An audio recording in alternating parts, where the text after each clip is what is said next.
Nanawagan si Parañaque City 2nd District Representative Brian Yamsuan sa Kamara na madaliin na ang pagpasa sa panukalang batas na magpapalago sa micro, small and medium enterprises at magpapalawak sa kanilang access sa domestic at global supply chains.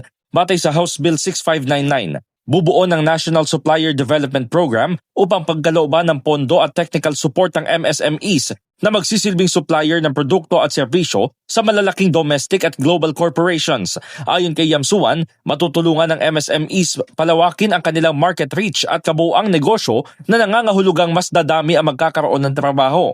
Ipinaliwanag nito na maraming negosyo ang nagsisimula sa maliit gaya ng lutong bahay at panaderya na karaniwang nananatili sa komunidad o low-value segments ng ekonomiya. Naniniwala ang kongresista na kung meron lamang wastong training, skills at teknolohiya, maaaring makipag-ugnayan ang malalaking korporasyon sa MSMEs sa halip na umasa sa imported inputs at foreign suppliers. Nakasaad sa panukala na ang Supplier Development Fund ay magagamit sa pagbili ng bagong makinarya at teknolohiya upang makakuha ng kinakailangang sertipikasyon at sasanayin ang kanilang mga personnel. Kapag naisabatas, 1 bilyong piso ang ilalaan na pangangasiwaan ng Department of Trade and Industry.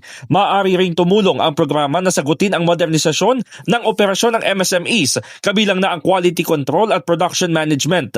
Sa datos noong 2023, mahigit 1 milyong MSME sa Pilipinas ang nakapag-ambag ng nasa 25% ng total export revenue at 40% ng gross domestic product o GDP.